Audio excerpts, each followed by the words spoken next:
आज हम आप लोगों के लिए लेकर आए हैं बहुत ही ज़बरदस्त और इतनी बेहतरीन रेसिपी। जी हाँ, कश्मीरी दाल चावल जो आप खाएंगे ना, एक बार बना लिया आपने तो आप बार बार बनाएंगे। इस कदर मजेदार बन के तैयार होते हैं। दाल चावल तो आपने बहुत तरह के खाए होंगे, एक बार ये रेसिपी ट्राई करें तो यकीन करें पूरी गर्मी आप हफ्ते में एक बार तो इसे मस्ट बनाएंगे। तो हम कश्मीरी दाल चावल बनाने के लिए ले रहे हैं। एक पतीले के अंदर हम क्वार्टर कप ऑयल ऐड करेंगे और एक मीडियम साइज की प्याज ऐड करेंगे और इसे लाइट गोल्डन होने तक फ्राई करेंगे। अब इसके अंदर मैं ले रही हूँ हाफ केजी बोनलेस चिकन है, वो ऐड कर देंगे। मैंने बोटियां थोड़ी मोटी ली हैं ताकि इसका रेशा बहुत जबरदस्त बने। 1 टेबल स्पून अदरक लहसुन का पेस्ट ऐड कर देंगे। इसको 2 मिनट के लिए अच्छी तरह हमने फ्राई करना है। ये देखें 2 मिनट हो चुके हैं। 2 टमाटर को मैंने चॉपर में डाल के चॉप कर लिया है, वो भी इसके अंदर ऐड कर देंगे। अब इसके अंदर ऐड करेंगे 1 टीस्पून पिसी हुई मिर्च, 1 टीस्पून कुटी मिर्च, 1 टीस्पून जीरा पाउडर, 1 टीस्पून ही नमक इसके अंदर ऐड करेंगे। बाद में हम टेस्ट के हिसाब से कम ज्यादा आप कर सकते हैं, मतलब अपने हिसाब से आपको जितना टेस्ट में सही लगे उतना आप ऐड करें नमक। 1 टीस्पून इसके अंदर हल्दी पाउडर जाएगा। हाफ टी स्पून काली मिर्च पाउडर ऐड करेंगे इसमें। इसको अच्छी तरह हम भूनेंगे। अच्छी तरह भूनने के बाद हम इसके अंदर 3 मग पानी ऐड करेंगे। इसके बाद ये मैंने 2 घंटे दाल को भिगो दिया था, चने की दाल है। 200 ग्राम चने की दाल इसके अंदर ऐड कर देंगे। 100 ग्राम मूंग की दाल है, इसे भी 2 घंटे पहले मैंने भिगो दिया था, इसे भी ऐड कर देंगे। 100 ग्राम ही मसूर की दाल है। इन तीनों दालों को ऐड कर दिया। टोटल इसका ग्राम्स में देखा जाए तो 400 ग्राम के करीब दाल है हमारी। पानी अपने हिसाब से इसमें ऐड कर सकते हैं। अब इसको हल्की आंच पे हम दाल गलने तक पकाएंगे।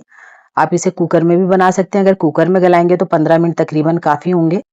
ये देखिए हमारी अच्छी तरह दाल गल चुकी है और गोश्त भी हमारा बिल्कुल बेहतरीन सा गल चुका है। अब इसको अच्छी तरह किसी भी घोटने की मदद से हम घोट लेंगे। और आप मेरी रेसिपी अगर ट्राई करते हैं तो आप प्लीज़ ज़रूर बताया करें, अपना फीडबैक दिया करें आपको रेसिपी कैसी लग रही है हमारी, और आप जो जो रेसिपीज़ हमारी ट्राई करते हैं तो आपकी रेसिपीज़ कैसी बनती हैं। ये देखिए बेहतरीन से इसके रेशे हो चुके हैं। अब ये हाफ टेबल स्पून गरम मसाला पाउडर है, इसके अंदर 1/4 टीस्पून जायफल पाउडर और जवित्री पाउडर है, वो मिक्स करके इसमें लाजमी से डालिएगा, इससे इसका जायका बहुत ही जबरदस्त हो जाता है। इसे मिक्स कर दिया और ये एंड पे ही डालें तो बहुत जबरदस्त लगता है, इसकी खुशबू बेहतरीन सी उठती है। अब ऊपर से इसके ऊपर धनिया डाल देंगे। अब हम इसका तड़का तैयार कर लेते हैं। एक पैन के अंदर half cup cooking oil add करेंगे। एक प्याज मीडियम साइज की स्लाइस की हुई वो भी ऐड कर देंगे। इसको लाइट गोल्डन करेंगे हम। प्याज को गोल्डन होने के बाद हम 4 से 5 हरी मिर्चें लेंगे, उसको बीच से चाक कर लिया है मैंने, वो भी ऐड कर दूंगी। अब इसमें 5 से 6 गोल वाली साबित मिर्च ऐड करेंगे। ये एक मिनट के लिए हमने इसे पकाना है। ये देखें बेहतरीन से हमारा तड़का तैयार हो चुका है। अब हम इसके ऊपर अच्छी तरह दाल के ऊपर भगार लगा देंगे।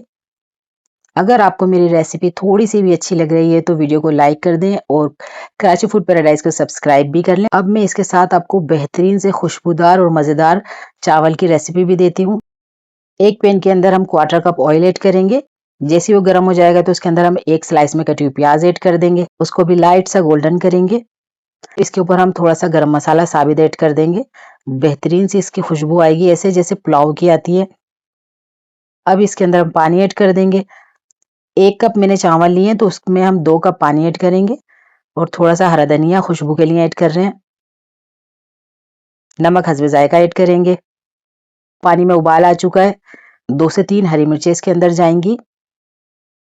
अब ये आधा किलो चावल है मेरे, आधा घंटा पहले हमने सोक कर लिए थे इसको। अब वो मैं इसमें ऐड कर रही हूँ। अब जैसे ही हमारे चावलों का पानी खुश्क होगा तो हम इसे दम पे रख देंगे। ये देखें चावलों का पानी खुश्क हो चुका है। अब इसे 10 से 12 मिनट के लिए दम पे रखते हैं। बेहतरीन से मज़ेदार हमारे खुशबूदार राइस बन के तैयार हो चुके हैं। आप लोगों के सपोर्ट और प्यार का बेहद शुक्रिया। हमारे साथ इसी तरह बने रहें। अपना बहुत ज़्यादा ख्याल रखें। मिलते हैं अगली वीडियो में। अल्लाह हाफिज़।